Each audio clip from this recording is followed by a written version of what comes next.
हरियाणा।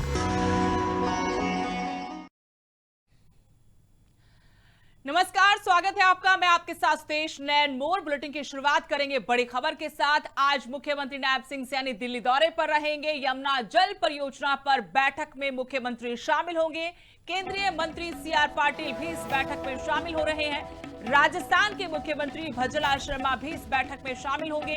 तकनीकी और प्रशासनिक पहलुओं पर इस बैठक में चर्चा संभव है। बड़ी खबर आपको बता रहे हैं, मुख्यमंत्री नायब सिंह सैनी का आज का दिल्ली का दौरा, जहां पर यमुना जल परियोजना पर बैठक हो रही है, उसमें वो शामिल होंगे। इसमें केंद्रीय मंत्री सीआर पाटिल भी मौजूद रहेंगे। उनके साथ राजस्थान के सीएम भजनलाल शर्मा भी इस बैठक में शिरकत करेंगे और तीनों की तरफ से तकनीकी और प्रशासनिक पहलुओं पर चर्चा की जाएगी।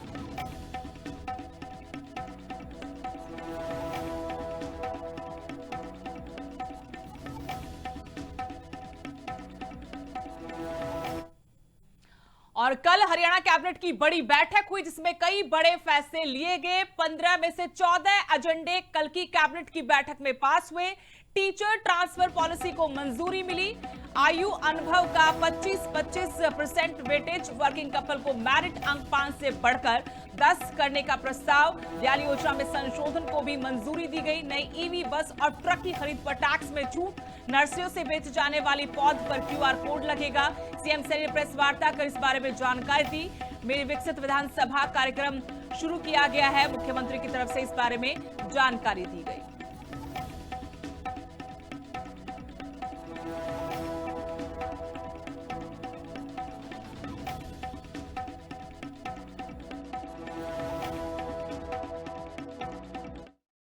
सबसे पहला जो एजेंडा था वो मॉडल ऑनलाइन ट्रांसफर पॉलिसी 2026 और टीचर ट्रांसफर पॉलिसी 2026 को मंजूरी दी गई है।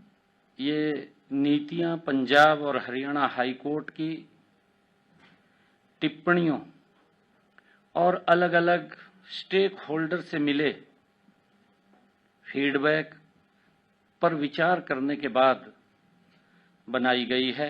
माननीय कोर्ट ने पिछली ट्रांसफर व्यवस्था के तहत उम्र को दिए जाने वाले वेटेज और कपल मामलों में कम मेरिट पॉइंट्स जैसे मुद्दों पर चिंता जताई थी। इसी के अनुसार स्टेक होल्डर्स के फीडबैक को शामिल करते हुए इन चिंताओं को दूर करने के लिए पॉलिसी फ्रेमवर्क की पूरी तरह से समीक्षा की गई है।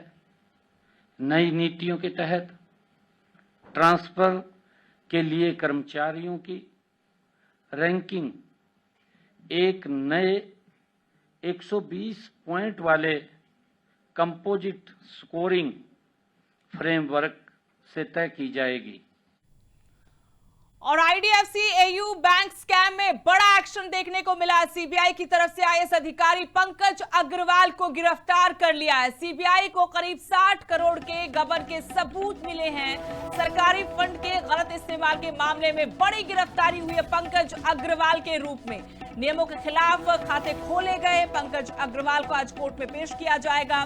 गिरफ्तारी कहां से हुई, कब हुई, इस बारे में जानकारी नहीं है, लेकिन सीबीआई की तरफ से प्रेस रिलीज जारी करके इस बारे में जानकारी दी गई है कि हरियाणा में एक और सीनियर अधिकारी, आईएएस अधिकारी की गिरफ्तारी हुई है। वो नाम है पंकज अग्रवाल का। हरियाणा के बहुचर्चित करीब 661 करोड़ के आईडीएफसी फर्स्ट और AU small finance bank scam में केंद्रीय जांच ब्यूरो यानी सीबीआई ने सीनियर आईएएस अधिकारी पंकज अग्रवाल को गिरफ्तार किया है।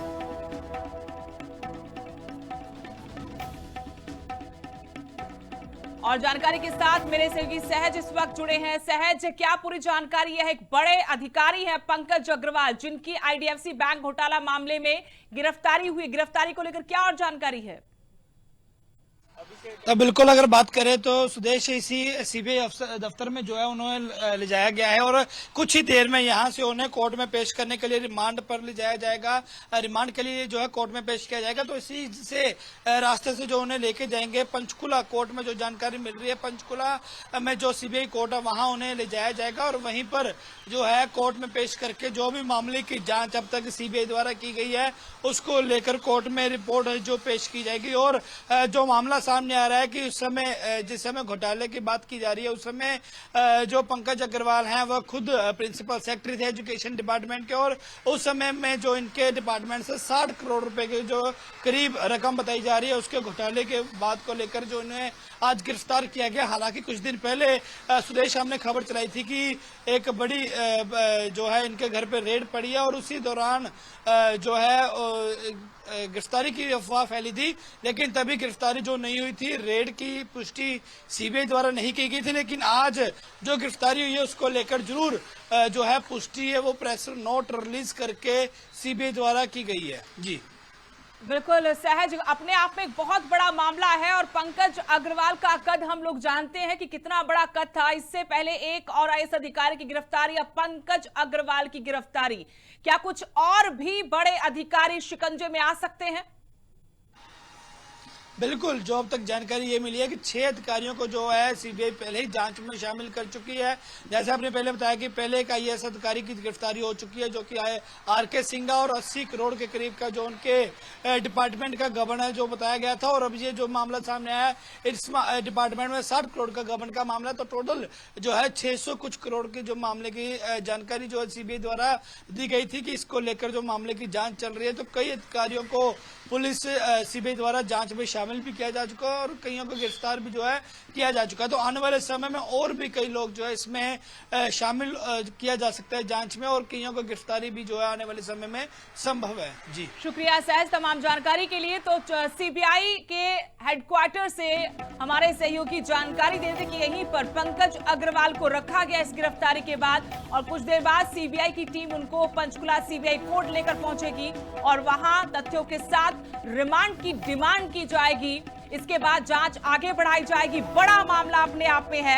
आईडीएफसी एयू बैंक स्कैम मामले में जो जानकारी मिली है, सीबीआई ने बकायदा कहा है कि सबूत मिले 60 करोड़ 54 लाख रुपए की हेराफेरी के। इतने करोड़ का गबन किया है पंकज अग्रवाल की तरफ से। सीनियर आईएएस अधिकारी हैं और फर्जी खाते बनाए गए। इन खातों में तय सीमा से ज्यादा सरकारी पैसा ट्रांसफर किया गया। इन खातों के जरिए फर्जी लेन देन किया गया।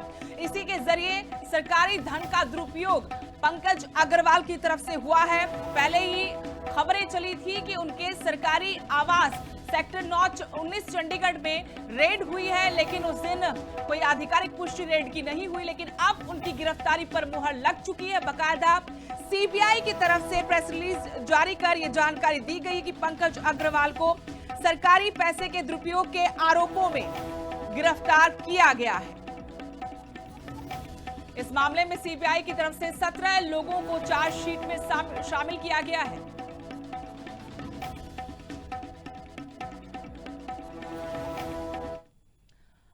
हरियाणा से एक और बड़ी खबर। हांसी में भाखड़ा के पानी पर फिर से विवाद खड़ा हो गया है।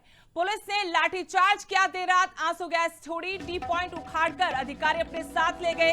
पत्थरबाजी में पुलिसकर्मी समेत 5 लोग बताया गया है कि घायल हुए हैं। बड़ी खबर आपको दे रहे हैं। चैनत गांव से जुड़ा हुआ ये पूरा का पूरा मामला है। पहले 20 तारीख को ही सरपंच एसोसिएशन के पूर्व प्रधान की तरफ से गांव में धरना स्थल पर आकर ये अनाउंसमेंट की गई कि सरकार ने उनकी मांगे मान ली है। आमरण अनशन पर जो 5 बुजुर्ग लोग बैठे थे उनका आमरण अनशन खत्म करवाया गया।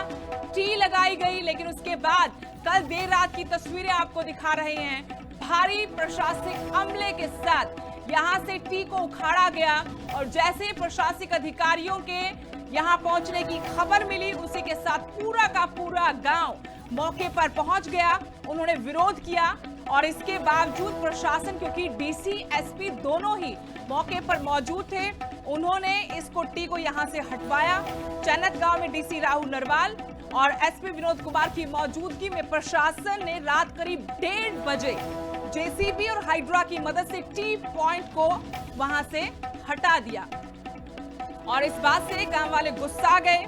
कार्रवाई के दौरान पुलिस और ग्रामीण आमने सामने आए। 5 लोग इसमें बताया गया है पुलिसकर्मी समेत, जिसमें 2 पुलिसकर्मी बताए गए हैं घायल हुए हैं। भीड़ को देखते हुए पुलिस ने आंसू गैस के गोले भी छोड़े, लाठीचार्ज किया गया। इस दौरान बास थाना में तैनात एएसआई प्रीतम सिंह के सर में चोट लगी है। हांसी के सिविल अस्पताल में उनको भर्ती करवाया गया। हालात काबू करने के लिए आसपास के क्षेत्रों से भी अतिरिक्त पुलिस बल को मौके पर बुलाना पड़ा। ये तस्वीरें कल देर रात करीब 1:30 बजे की हैं, जहां से टी को हटाया जा रहा है। हालांकि इससे पहले 20 तारीख को धरने से ही ऐलान हुआ था कि बात बन गई है। 3 दिन पहले चैनत गांव में ग्रामीणों की तरफ से थालियां बजाई गई थी, खुशियां मनाई गई थी कि सरकार ने आखिरकार उनकी मांगे मान ली है। लेकिन अब ग्रामीणों के आंखों के सामने पाइपलाइन पर टी पॉइंट जो लगा था उसको देर रात वहां से उखाड़ दिया गया।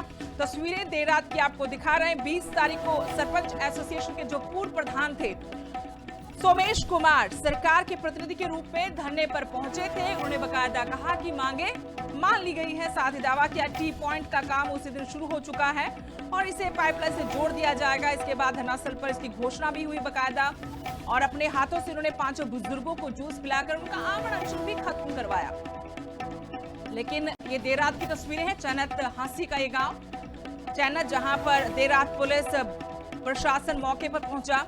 टी पॉइंट हटाने के लिए एक्शन लिया गया। ग्रामीणों ने अधिकारी से कहा भी कि सरकार उनकी मांगे मान चुकी, लेकिन अधिकारी ने साफ तौर पर, आपको बता दें कि अधिकारी की तरफ से साफ तौर पर कहा गया कि संबंध में सरकार ग्रामीणों के बीच में कोई सहमति या बातचीत नहीं हुई। इसके बाद भारी हंगामा हुआ और इस हंगामे के बीच में ही यहां से टी पॉइंट को उखाड़ा गया। हिस्सा चलिए पूरा मामला आखिर समझते हैं कि जो दावा 20 तारीख को किया गया था और कल रात को जो घटा है चैनत गांव में, आखिर क्या पूरा का पूरा मामला है। हिमांशु चैनत गांव के सरपंच इस वक्त हमारे साथ जुड़े हुए हैं। हिमांशु जी, सबसे पहले तो बहुत बहुत स्वागत है आपका लिविंग इंडिया न्यूज पर। आपका जी बहुत बहुत धन्यवाद जी, हम आपको भी नमस्कार करते थे। कल रात को हमें ना तो कोई सूचना थी ऐसी कि भाई हम प्रशासन आएगा जी। और दूसरी बात हमारी ये है कि सरकार से जिस टाइम हमारी टी लग रही थी उस टाइम हमारी पूरे हरियाणा में वीडियो वायरल थी, सभी अखबारों में थी, हर न्यूज चैनल पे थी, पर लेकिन उस टाइम पे प्रशासन कहाँ था। और दिन में भी उखाड़ सकते थे और रात को ही क्यों आए उखाड़ने। मैं आपसे 1-2 बातें बिल्कुल क्लियर करना चाहती हूँ। 20 तारीख को सरपंच एसोसिएशन के पूर्व प्रधान सोमेश सिंह ने जो दावा किया कि सरकार ने मांगे मान ली हैं, अब धरना खत्म किया जाए, उन्होंने अपने हाथों से जूस पिलाकर आमरण अनशन बुजुर्गों का खत्म करवाया, ये दावा उन्हीं की तरफ से था या सरकार की तरफ से? क्या यहाँ पर कुछ गलत हुआ, ग्रामीणों के साथ विश्वासघात हुआ? अब ये इसमें तो ये पता नहीं जी, हमारे साथ धोखा तो हमारे साथ हुआ ही है। हाँ। अब ये पता नहीं सोमेश के साथ धोखा हुआ या नहीं हुआ। उन्होंने तो हमको यही बताया था कि मैं सरकार ने भेज रखा हूँ, सरकार ने टी भेजी आपके पास, सरकार की तरफ से आपकी टी लग रही है। तो कल पता लगा कि वो सरकार की तरफ से नहीं थी। अब सोमेश लेके आया था या सरकार लेके आई थी, हमें तो टी लग गई थी उस टाइम पे, ना हमें किसी ने रोका था ना कोई हमारे पास प्रशासन आया था। उस टाइम पे टी लग रहा था और ऐसा नहीं कि भाई आप आते ही टी लगी 10 मिनट के अंदर, 4-5 बजे टी लगनी शुरू हुई थी और रात के 3-4 बजे तक टी लगी। उस टाइम पर कोई भी रोकने के लिए नहीं आया। तो हमें तो यही लगा पूरे गाँव वालों को। लेकिन मुझे बताइए हिमांशु, अपने दर्शकों को बताइए कि जब टी आप लगवा रहे थे आप लोग, तब प्रशासन की तरफ से कोई नहीं था, टेक्निकल टीम तो कम से कम हो गया, ग्रामीणों ने अपने हाथों से टी लगा दी, और वो टी आई कहाँ से? ऐसे किसी के पास तो टी होगी नहीं। जो सोमेश सरपंच एसोसिएशन प्रधान है वो टी लेके आया था, साथ में हाइड्रा भी थी, जेसीबी भी थी, सब हाँ। कुछ था। अधिकारी थे, प्रशासनिक अधिकारी कर्मचारी थे सोमेश के साथ? नहीं, वो नहीं थे। वो उन्होंने बताया था कि मैं सरकार की तरफ से आया हूँ, माननीय मुख्यमंत्री जी की तरफ से आया हूँ मैं, तो आपकी सरकार की तरफ से टी लग रही है। अच्छा। उसके साथ हाँ एक सिविल वर्दी में थे।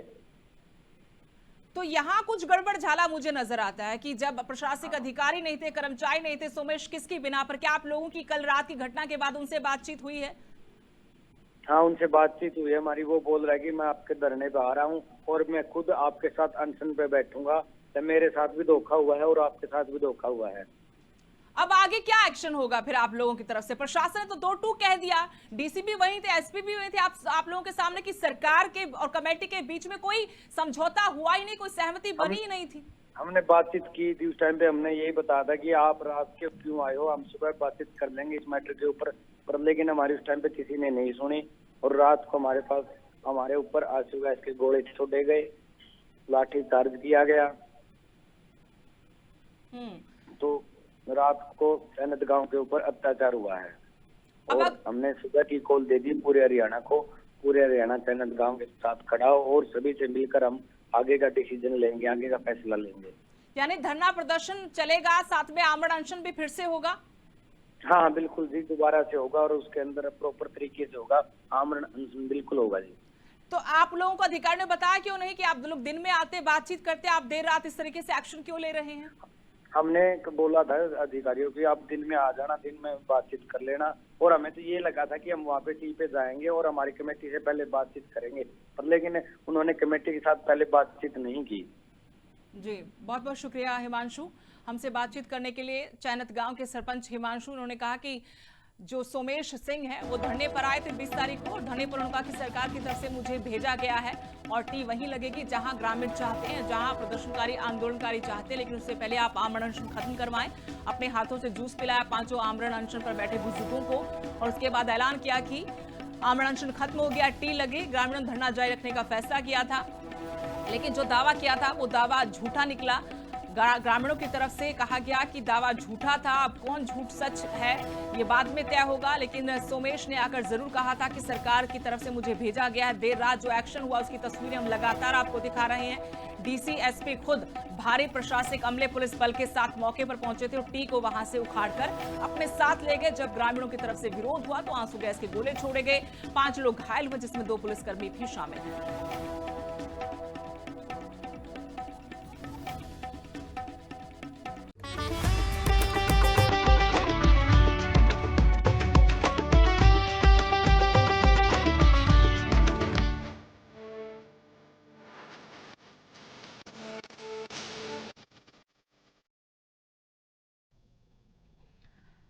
ब्रेक के बाद स्वागत है आपका। प्रधानमंत्री किसान सम्मान निधि योजना के तहत करोड़ों किसानों को एक बार फिर आर्थिक संबल मिला है। देश के अन्नदाताओं को आर्थिक मजबूती देने की दिशा में केंद्र सरकार ने एक और कदम बढ़ाया है। पश्चिम बंगाल के तारकेश्वर धाम से प्रधानमंत्री नरेंद्र मोदी ने योजना की नई किस्त जारी की। पंचकुला में आयोजित कार्यक्रम में मुख्यमंत्री नायब सिंह सैनी ने कहा कि सरकार की प्राथमिकताओं में किसान सबसे ऊपर है और किसानों की समृद्धि ही विकसित भारत की नींव है। उन्होंने ये भी कहा कि किसानों की खुशहाली ही देश की खुशहाली है और सरकार की हर नीति किसान कल्याण को समर्पित है। इसी पर आपको दिखाते हैं ये स्पेशल रिपोर्ट।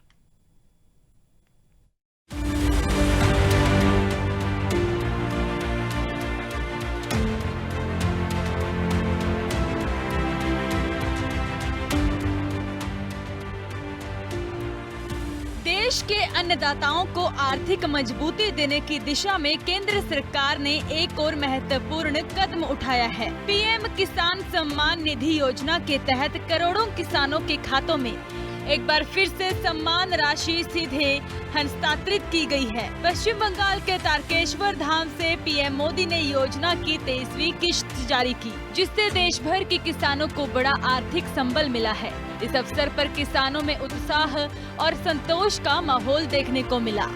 इसी तहत हरियाणा के किसानों को 11,880 करोड़ रुपए भेजे गए। किसानों को हर साल 6,000 रुपए की आर्थिक सहायता दी जाती है। हर 4 महीने में किसानों के खातों में 2,000 रुपए आते हैं। हरियाणा के 15 लाख किसानों को 319 करोड़ रुपए की सौगात दी गई है। इसी कड़ी में हरियाणा के पंचकुला स्थित सेक्टर 1 PWD रेस्ट हाउस में राज्य स्तरीय पीएम किसान उत्सव दिवस का आयोजन किया गया। कार्यक्रम में मुख्यमंत्री नायब सिंह सैनी ने मुख्य अतिथि के रूप में शिरकत की। सीएम सैनी ने कहा कि केंद्र और राज्य सरकार मिलकर किसानों के हित में निरंतर काम कर रही है और पीएम किसान योजना ग्रामीण अर्थव्यवस्था को मजबूती देने में अहम भूमिका निभा रही है। सैनी ने यह भी कहा कि किसानों की खुशहाली ही देश की खुशहाली है और हर नीति का केंद्र बिंदु किसान ही है। विकसित भारत का जो संकल्प लिया है उसका केंद्र हमारा किसान है, क्योंकि हमारी जो अर्थव्यवस्था है देश की वो एग्रीकल्चर बेस्ड। साथियों, हम देखते हैं अगर कहीं कोई भी इतने बड़ी गड़बड़, पिछले दिनों कोरोना कालखंड आया, कोरोना कालखंड के अंदर जो प्रगतिशील देश थे कहीं ना कहीं उनकी भी अर्थव्यवस्था डगमगाई है, परंतु साथियों भारत मजबूती से खड़ा रहा। इसके पीछे हमारे किसान की ही ताकत है। और साथियों, भारत, विकसित भारत का अर्थ समृद्ध किसान, आत्मनिर्भर गांव और साथियों खुशहाल परिवार, ये आदरणीय प्रधानमंत्री जी की सोच है।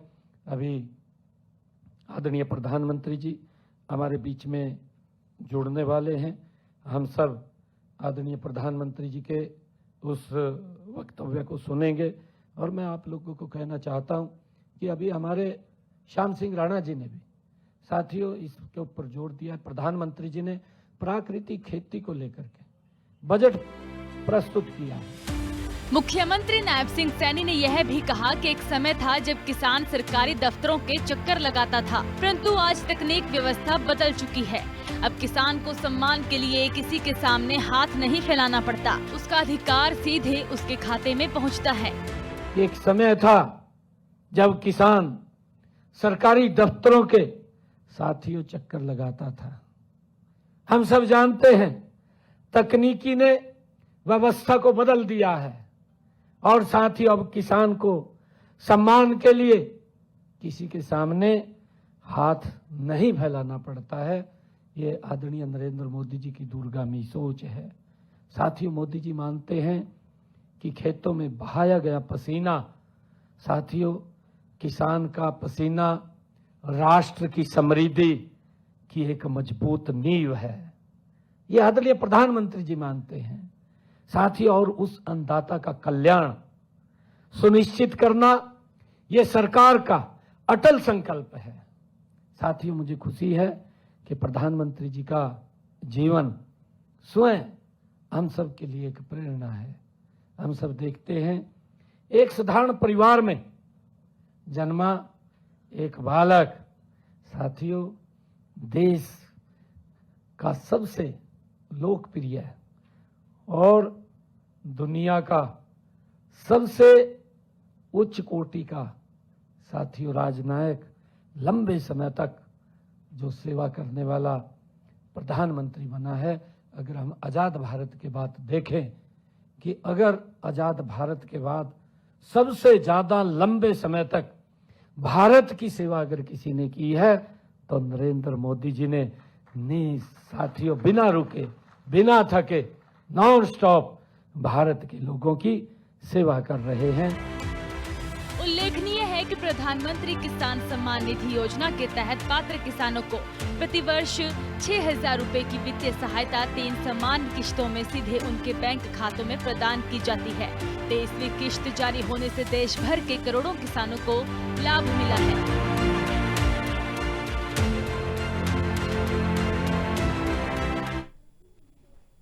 और अभी के लिए हमारा हरियाणा के इस बुलेटिन में इतना ही। नमस्कार।